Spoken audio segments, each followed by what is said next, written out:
and thanks for the people who have already joined us in this session. We are happy to have another session where we're going to discuss quite a bit on how we can be able to derive lubricants needs from a supplier's perspective. And joining us is Bhupinder Singh, who has quite a bit of some accolades in terms of working in Africa and also working in South Africa, in the Middle East. So I was to read his profile, but I will want him to introduce himself at least a bit as we start off. But welcome so much, Bhupinder, to our session this afternoon. Kindly, you could introduce yourself slightly. Thank you, James, and thank you, Miriam. It has been an absolute honor and privilege to join Lubezine Magazine on this first webinar, which is being attended by me. First of all, as requested by you, James, I would like to introduce myself. I'm in this lubricant industry for last almost 3 decades.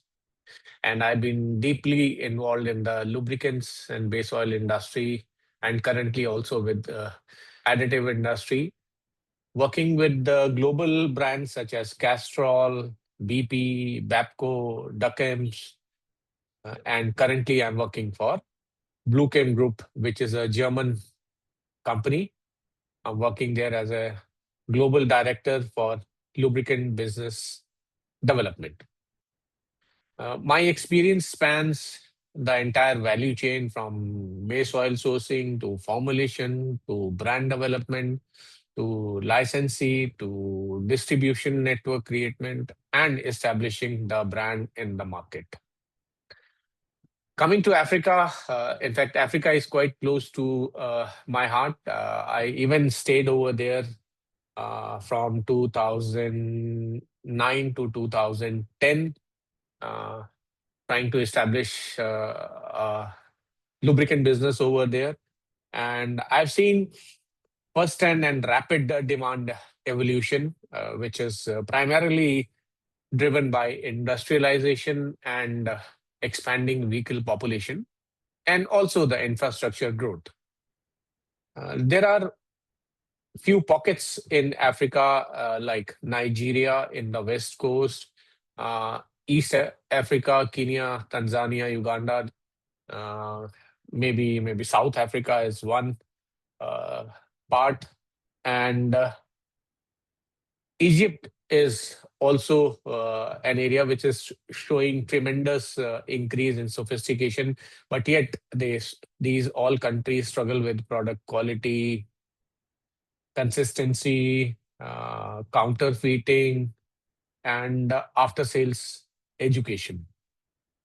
And I'm based out of Middle East right now and take care of the global business development.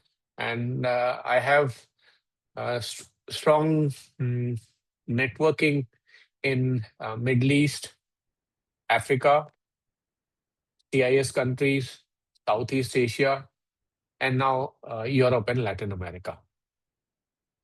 So, and I'm a regular presenter in almost all the industry conferences, namely ICIS, Argus, Bolat, EMEA, Lube Expo.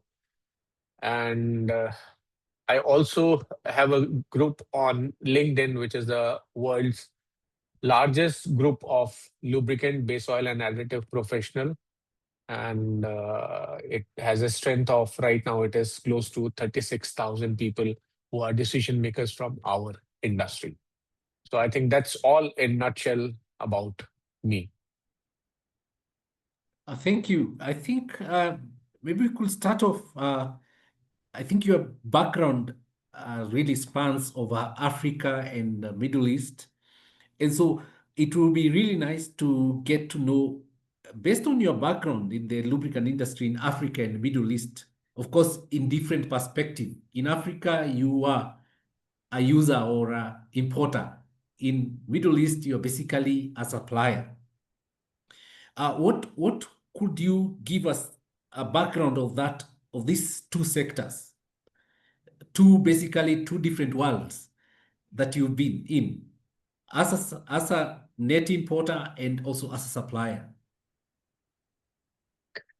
So I think we can divide this into two parts. One is focusing on lubricants buyers, because if you look at Africa, across Africa, all the buyers share similar pain points. But if you talk about the priorities, they may vary uh, by region and by sector and by country. Now, if I have to enumerate the pain points, the first will be the product authenticity and consistency. I've practically visited many countries in Africa and seen that counterfeit or adulterated products undermine the market confidence. Especially in West and East Africa, there's a strong need for traceability and branding integrity. That is what I feel.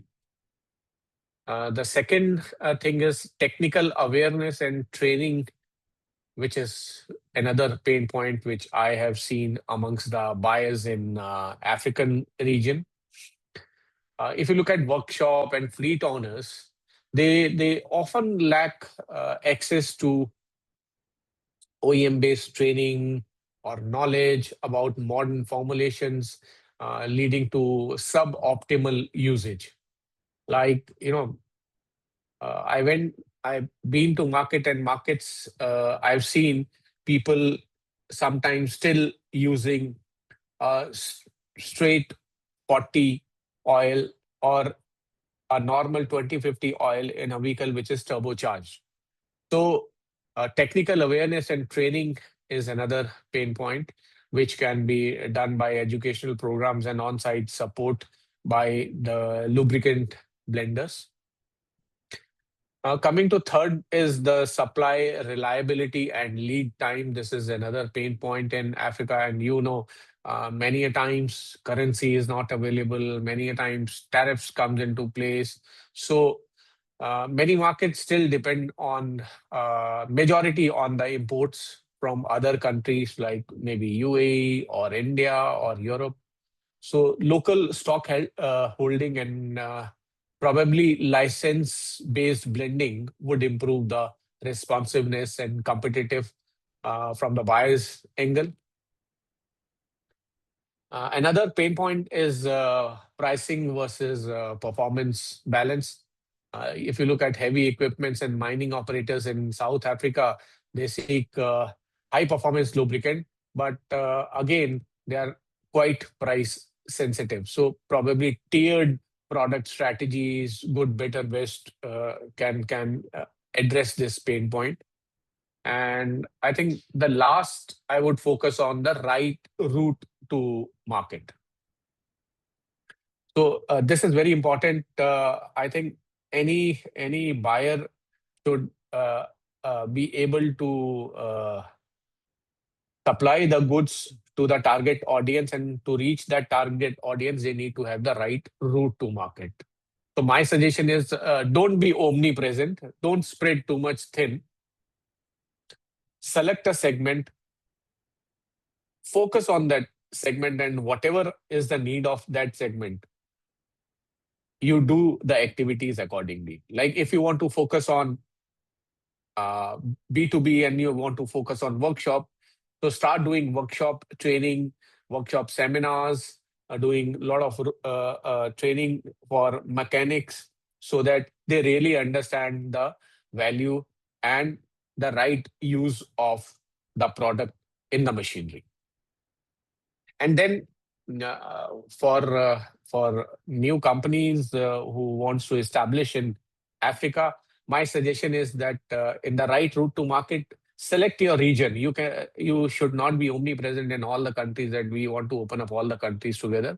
And each region behaves in a different way. Like to give you an example, East Africa is focused on reliability and price. West Africa is on brand trust and authenticity.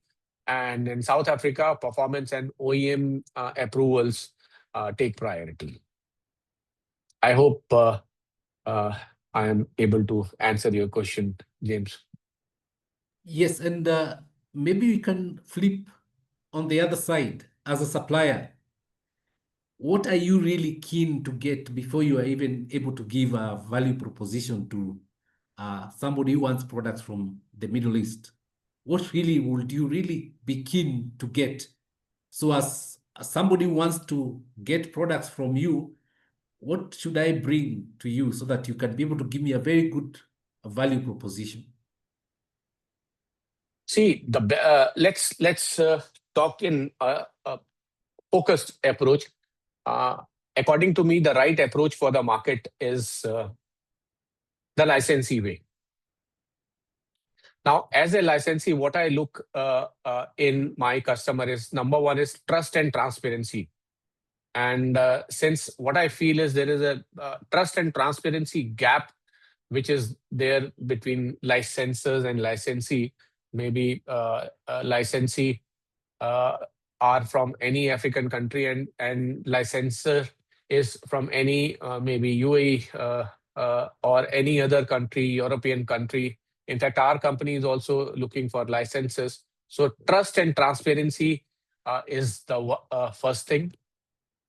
Then second thing, what we look at the regulatory and predictability of that country. If you look at in terms of certain countries where customs and entry barrier taxes are less, so it is easier to send to those countries, and the end product price which reaches to the customer is competitive. And lastly, what we see is the currency convertibility and availability issues in Africa, which we recently has seen that there was a dollar crunch in the market, and international business mostly happens on in dollars. So we look for parties who have their offices probably in Dubai or in any other European country, so that the currency crunch challenge is taken care of. This is from the supplier's perspective. Thanks so much. Let's look at it. Africa, we're facing quite some challenges when it comes to our taxes. We've had quite a number of countries raising their taxes on finished lubricants that are being imported. Of course, trying to drive made local, of course, to the country to rely on what is basically produced locally. Now, seeing that we are faced with this challenge of taxes, what would you think, the clients or the people from Africa could do to mitigate this challenge? Because there are some products we cannot produce locally. Talk of things like greases. We currently don't have capacity to produce a robust grease in Africa. But so Yes. how could we navigate around this? In fact, I meet a lot of buyers from Africa, and the same question crops up every time. So my suggestion is that if anybody is keen in serious long-term business, whether it is grease or whether it is lubricant, the way forward is to have a kind of a joint venture in terms of a licensee deal, so that the end product is manufactured in Africa. Now, coming to your point that there is no adequate grease manufacturing plant right now, there are a couple of very good grease manufacturers here in UAE, and they are also quite keen to establish some kind of a joint venture or licensee setup in African countries, which according to me is the way forward if you want to be a long-term serious player in Africa market. So to answer your question, licensing is the way forward.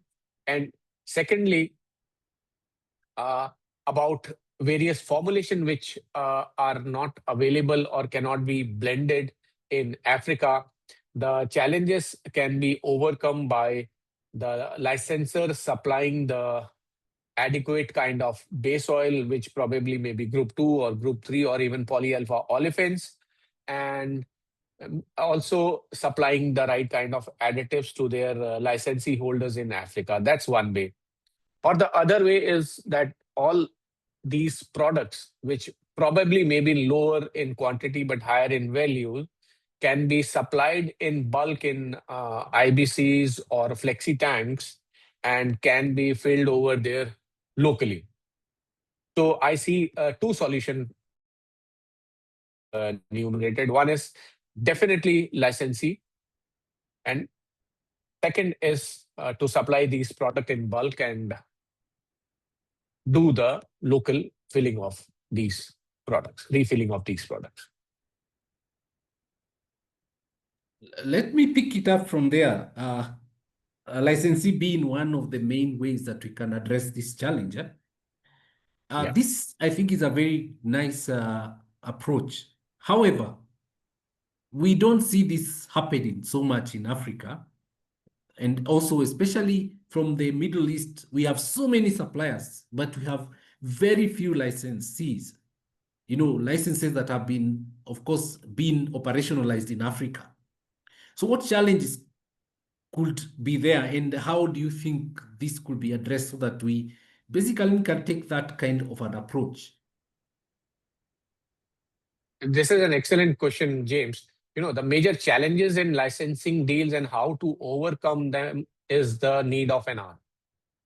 And our company is also talking to many partners. And the first-hand experience I would like to share is that the first challenge what we feel, as I stated earlier, is the trust and transparency gap.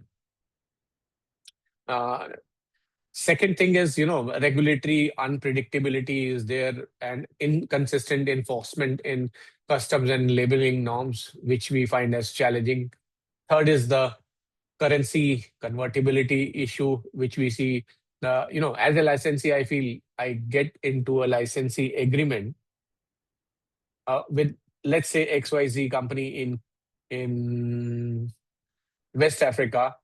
So will I be able to export the funds or the profits which I earn? So which becomes certain times very challenging. Then, what I've seen is we have recently done in progress in a deal with a Kenyan party. And what I've seen is that if we set up clear milestone, do the regular audits and do the your brand IP protection, the deal becomes robust and long lasting. And then whatever licensee deals are there, the deal should be royalty linked, probably whatever we call it, performance model, rather than on fixed fee, so that the licensee party is able to focus more on driving the performance and volumes.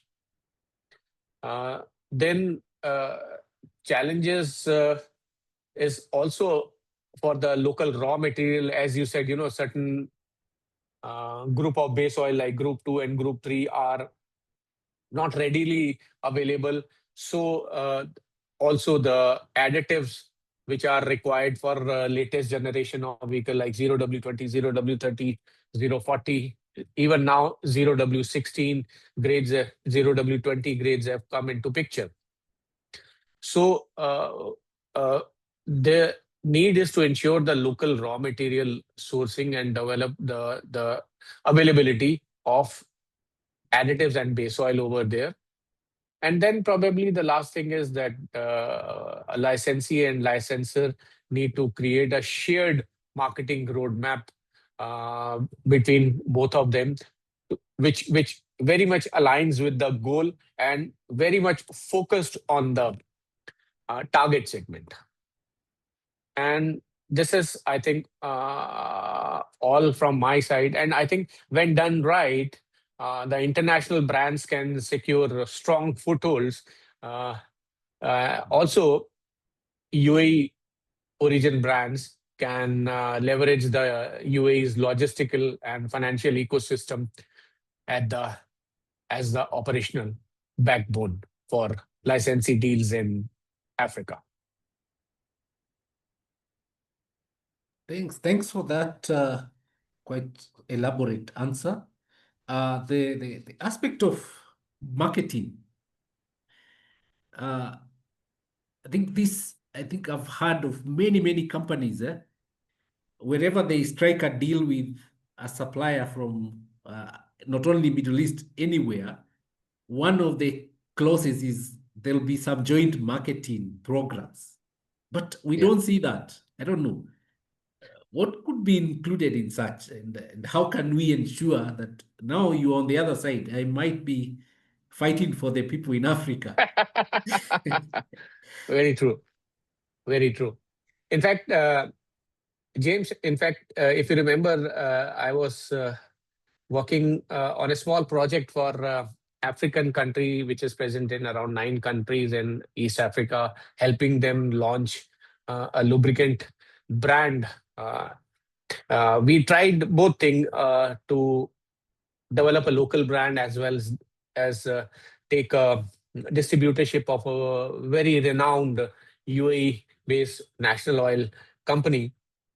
The challenge which I see are manifold.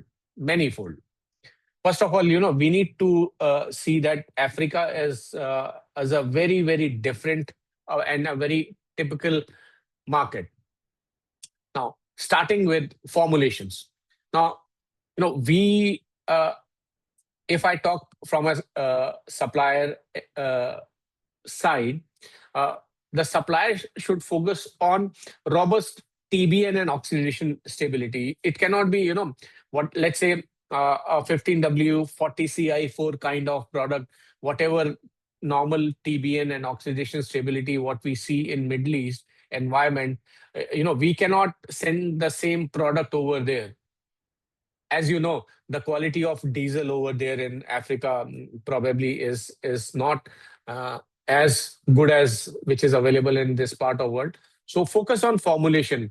And for to give you an example, CV commercial vehicle segment should focus on more robust TBN and more oxidation stability to take care of the fuel quality and longer drain interval. And similar kind of things can be replicated into motorcycle segment, into PCMO car segment, into industrial segment and mining segment.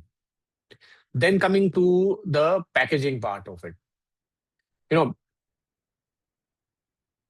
What I feel is the smaller and more durable packs, starting from 1 liter, even half liter to 5 liter or 10 liter packs. And probably the best will be to have some kind of tamper-proof seal and multilingual labeling can be adapted for African markets. Third is the logistics. Optimize with the regional hubs. Like, say, for example, if somebody has to take care of East Africa, so probably Mombasa will be the right place, or Tanzania, Dar es Salaam will be the right place. Either Dar es Salaam or Mombasa. Either Dar es Salaam or Mombasa. Similarly, for West Africa, Lagos can be one regional hub, and in coming to South Africa, Durban can be one regional hub. Also, if we come towards the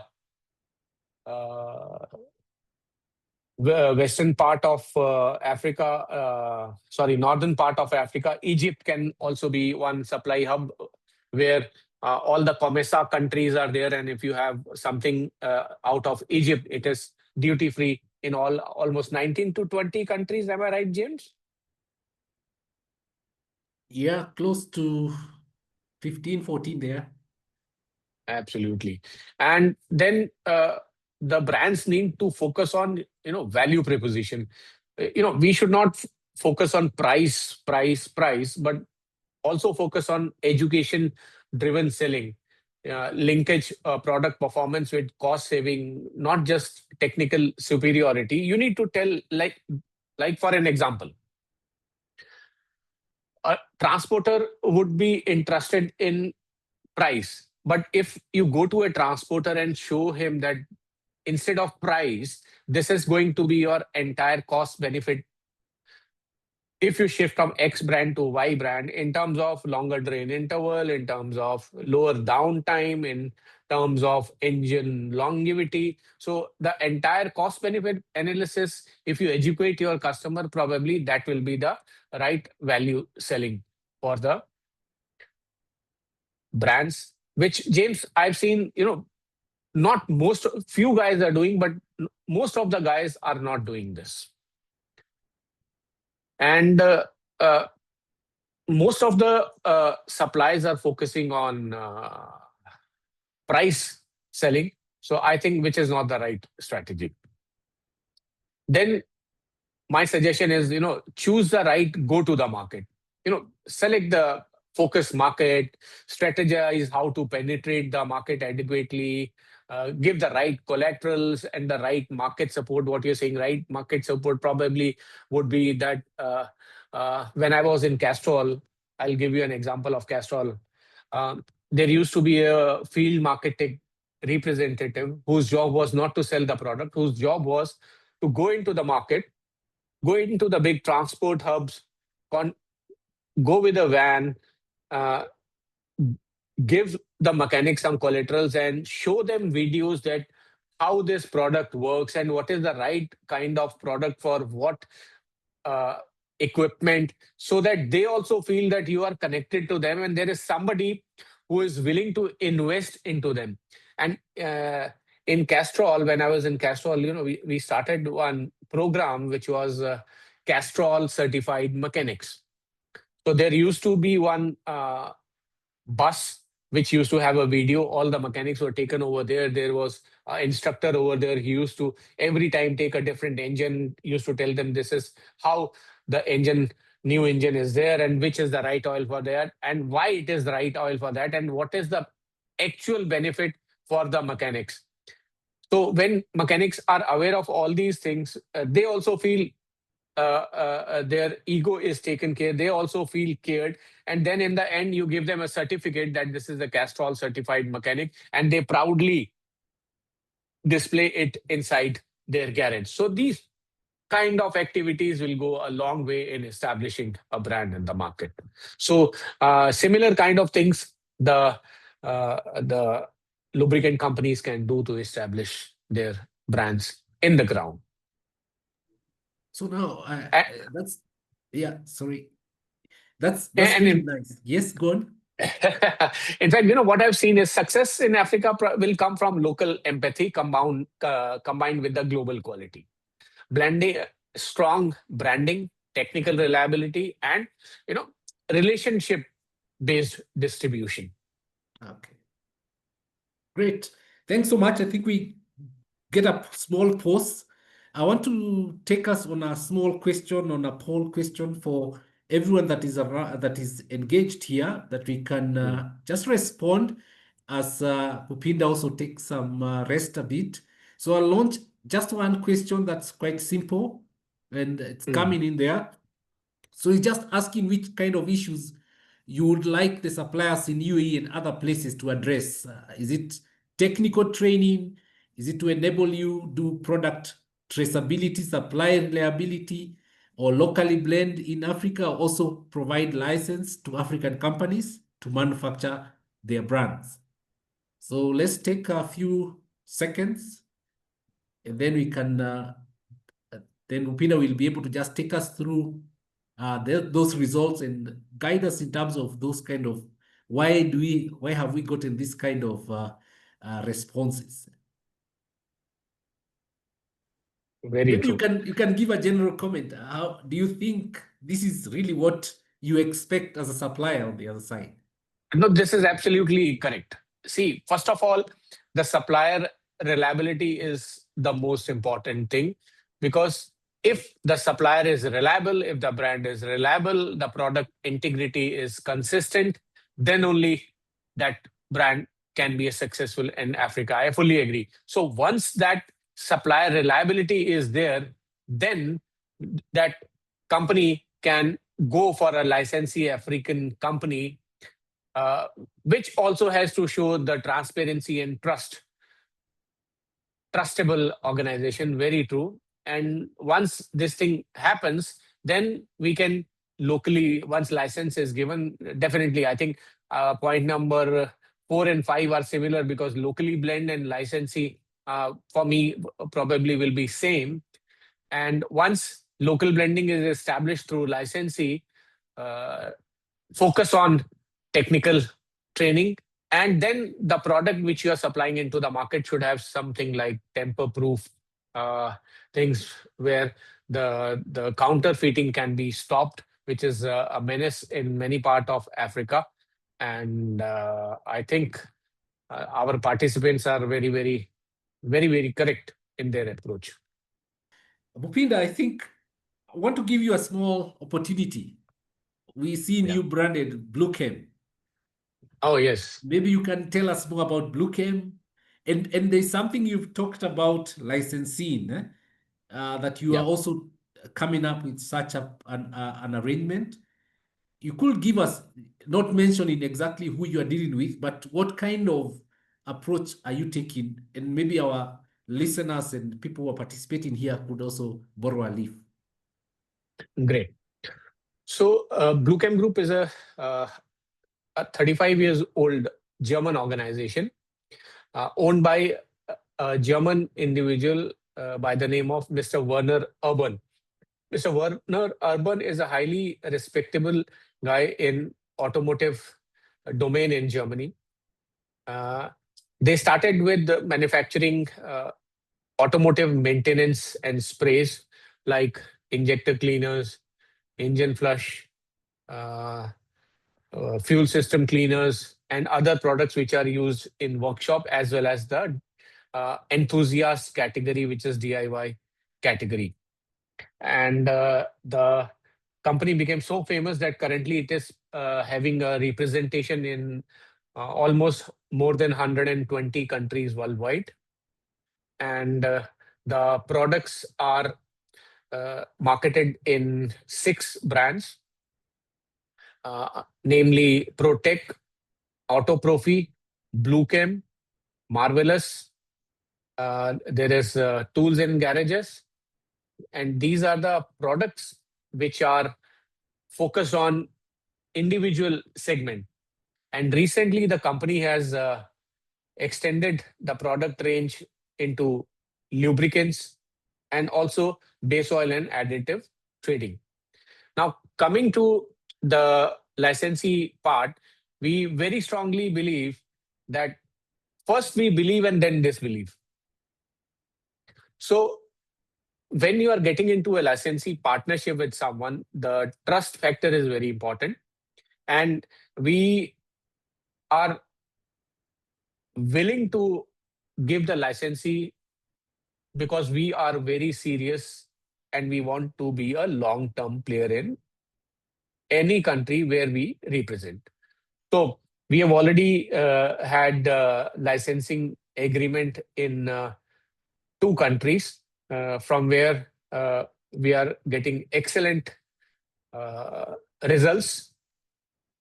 Now, coming to Africa. Africa, we have divided into 4 parts: East Africa, West Africa, North Africa, and South Africa. So we are in talks with West Africa, but we have not finalized with anyone in West Africa right now. We are talking to 2 or 3 parties.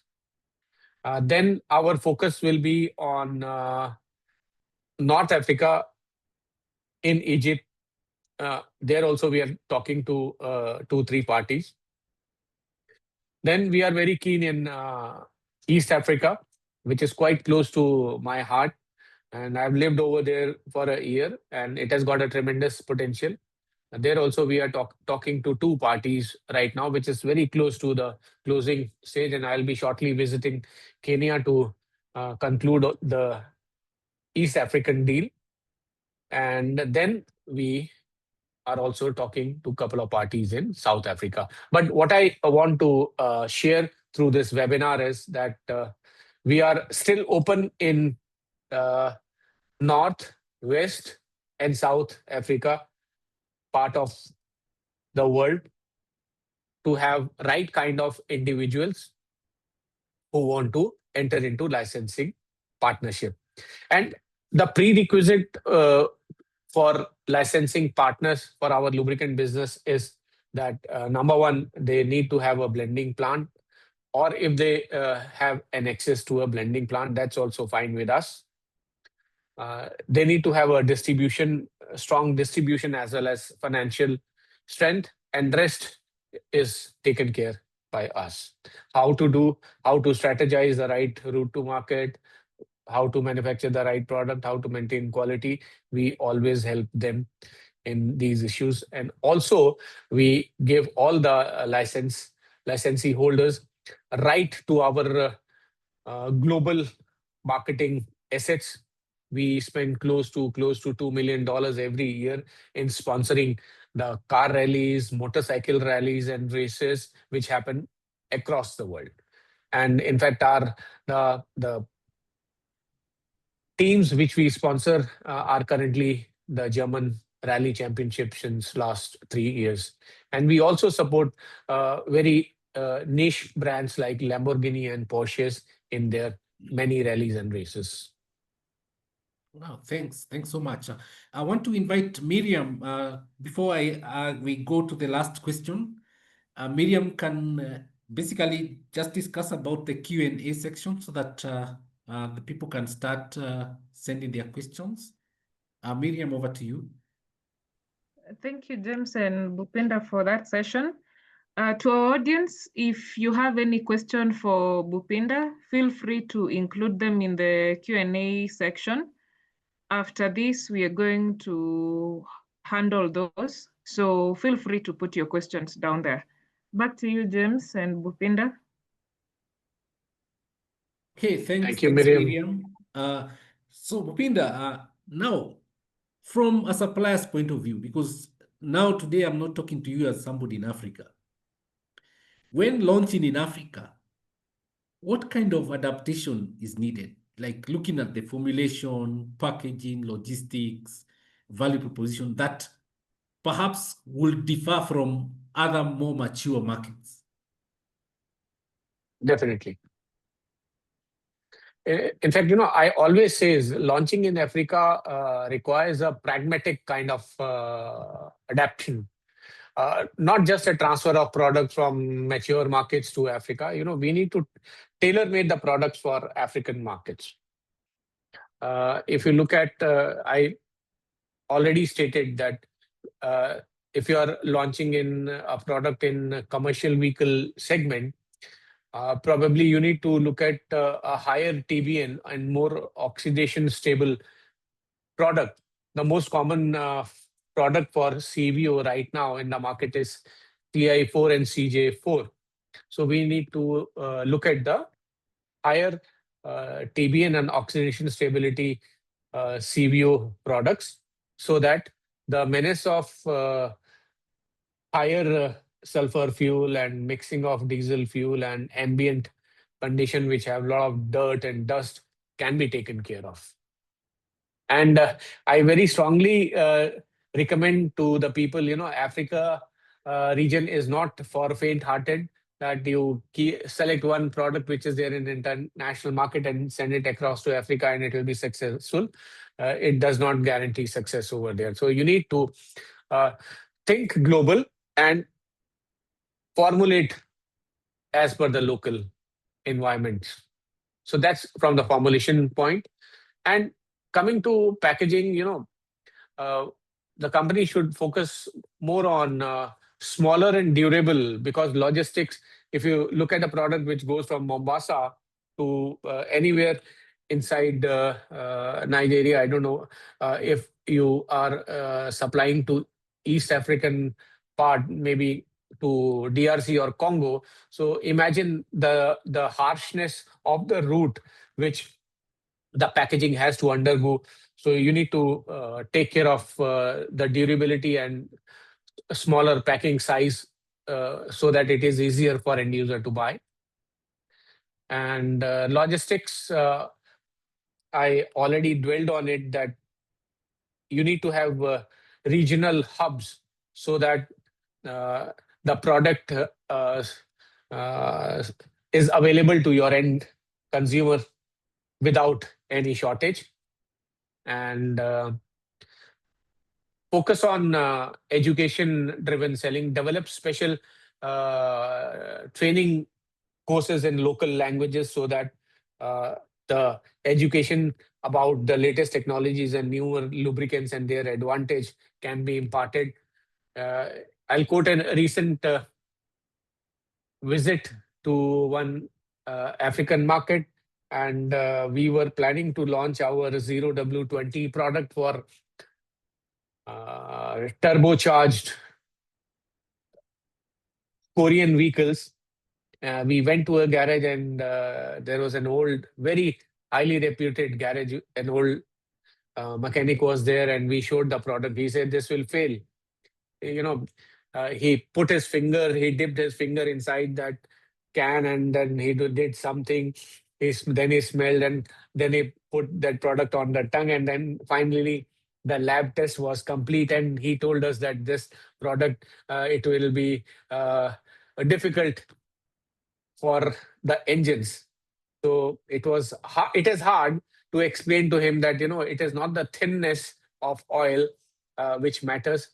So then we explained him about the VI improvers, that how they happen. We showed him videos and all that. It was difficult, but somehow in the end he agreed that yes, this product is better than so-called the thick viscosity products for that kind of application. So education is very important, and if you do it in local languages, it becomes easier for them to understand, and they understand the latest developments in the market, and they also feel that somebody has come to share the knowledge with them. And last, Okay. yeah. Yes, James, you want to add on to something? Yes, I was coming to the last go to the market strategy. Choose the right focus market. If you are focusing on industry segment, focus on a lot of what you call it, used oil analysis. Show them that after these many interval or these many hours or these many kilometers, this is the effect and how more this product can be used, so that the product optimized can be done, and the industries can take maximum benefit out of that product. I'll give you a live example. I will not name the party. When I was in Kenya, there was a big transporter who used to have more than 200 trucks, and he was using a X company's product. And when we asked him a question that after how many kilometers you change your engine oil, so he told us that I changed my engine oil after 8,000 kilometers. So then we were amazed that he's using, I'm talking about 2009, and he was using a CI4 product. Generally, a CI4 product runs for 15 to 20,000 kilometers. So when I told him that, you are using the product for lesser duration, you should use it for more. So, he laughed. He said, you don't know the quality, what is happening in the market, the kind of fuel which we come across, and the kind of terrain, dust and all that is over there.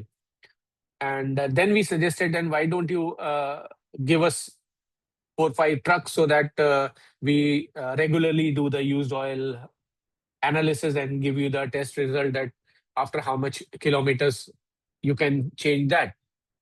So, you will be amazed to know that from 8,000 kilometers, after the test report, what we found out, although the oil was, even after 15,000 kilometers, the oil was perfectly fit for usage.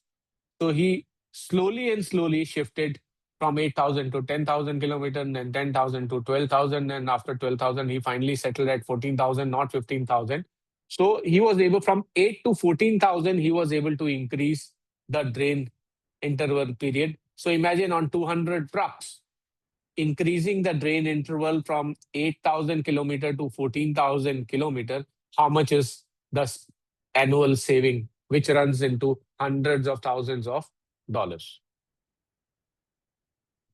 So I think that should be, these kind of route to market strategy should be taken. So essentially identify the segment. Don't be omnipresent that I want to be in B2C, B2B, industrial, or power segment, marine oil, all segments. So select your segment, conquer that segment, and then move on. That's my suggestion. Thank you. Thank you. Thank you very much. I think because of time, let's go to some few questions. Miriam, please, you can guide us on the questions there for Bhupinder too.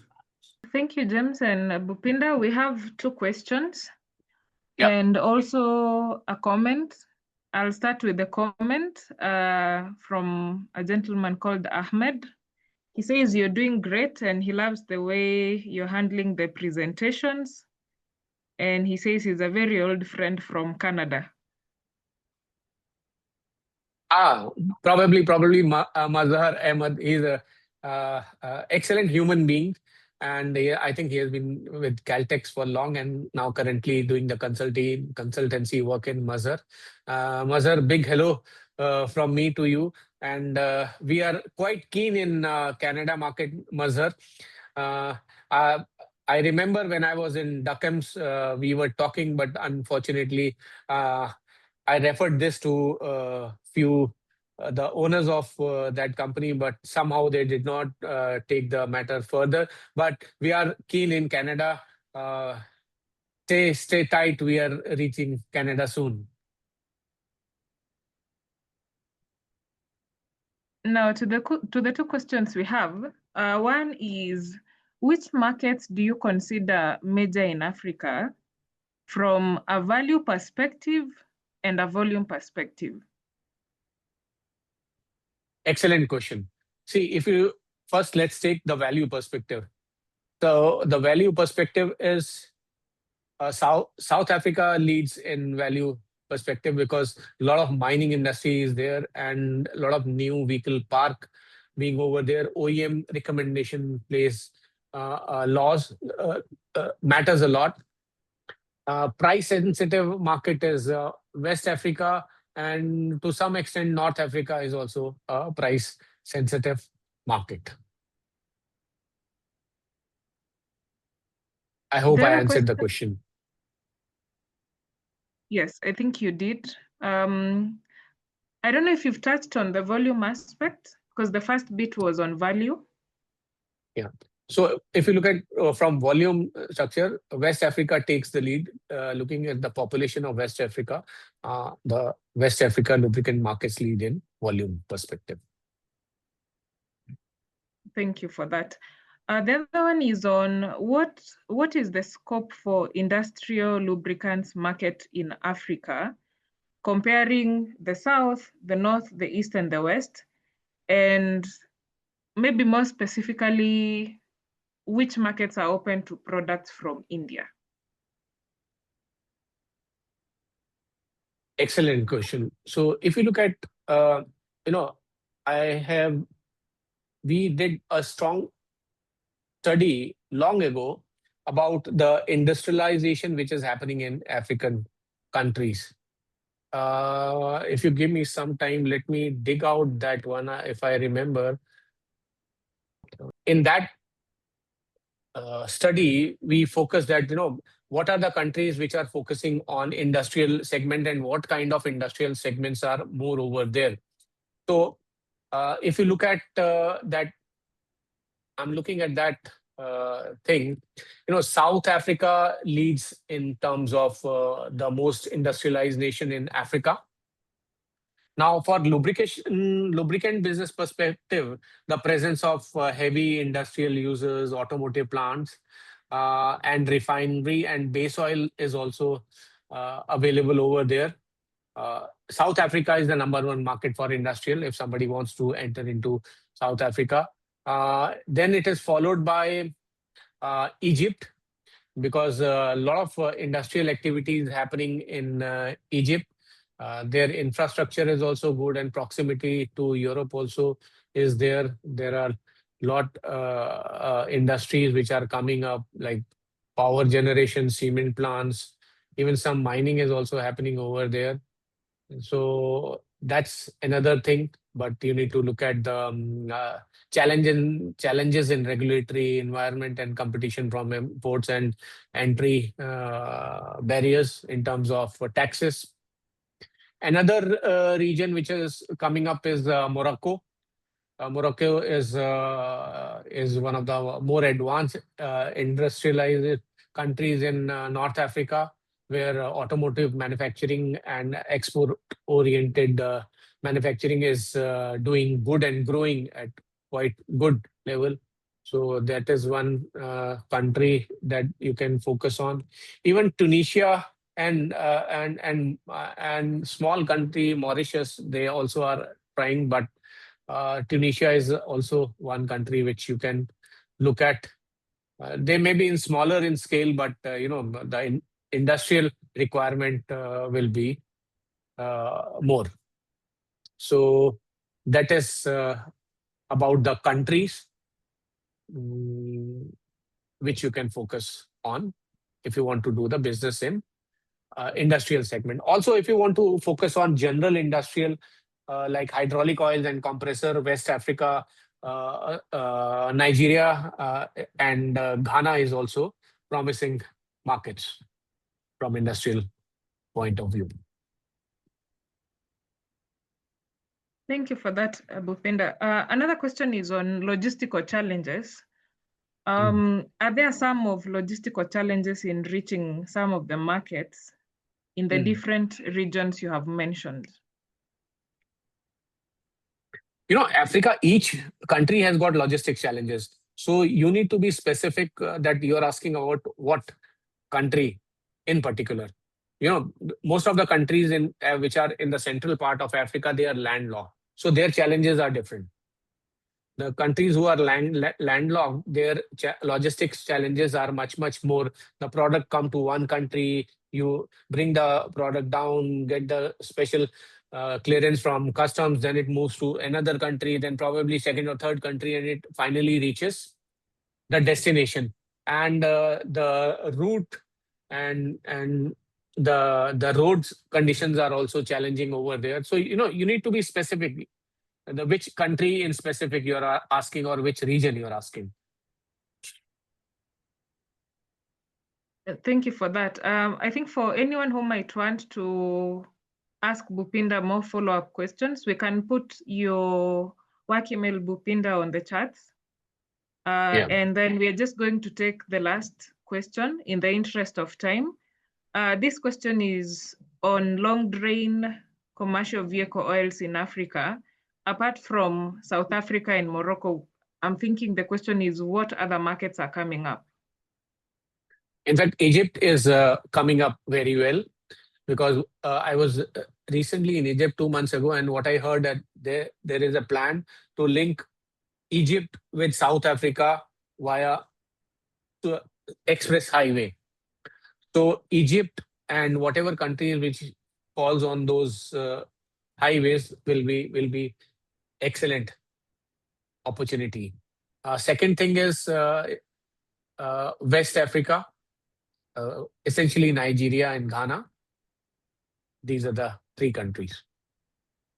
South Africa, you have already said that it is there. So after South Africa, I'll suggest Egypt, and then West Africa, which is Nigeria and Ghana. Thank you for that, Bhupinder. Unfortunately, because of time, those are all the questions we are able to take for today's session. Feel free to reach out to Bhupinder. We are going to include his email in the chats. I'll now hand it over back to James to conclude today's session. Thank you. Thanks, Miriam and Bhupinder, for that session. We want to thank everyone all these sessions, we usually upload them on the YouTube. So you can go to our Lubezine Magazine YouTube channel. You'll be able to listen to this and even watch even the previous sessions that we've had. So apart from the YouTube channel, we also have our Lubezine Magazine, and feel free to subscribe to be receiving a digital copy as soon as it is hot from the press.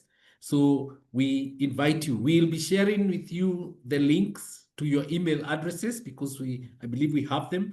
And so we feel very much honored to have you this afternoon. If it's afternoon where you are, someplace maybe in the morning. And thanks so much for joining. Maybe a parting shot from Bhupinder before we can close. It's an absolute honor and privilege to attend this webinar with you, James and Miriam, and distinguished guests. I'm very thankful to Lubezine Magazine and all the participants who have taken out time to listen to us, give valuable contribution. And I was more than happy to share my experience across Africa, the real live experience, on ground experience. And thank you once again. I'm privileged. So we had discussed earlier that we will call you soon. And this time we will have another person who is basically an end user or basically an importer of products from Middle East. And so we will want really to see what really goes between the two of you, the two worlds, not really two of you, but the two worlds of the person importing and the person supplying. And I think it would be really a nice way to also actualize and see the real life issues that are there and us responding to them. So absolutely. Thank you very much even for honoring us. I know we just covered you in our magazine and also being here. We are so grateful, and we look forward to partnering with you and more, and even the next edition. So for others who have joined in, we look forward for the next session towards the end of next month. For now, thank you very much and have a nice day or evening for wherever you are. Thank you and goodbye. Thank you. Bye-bye.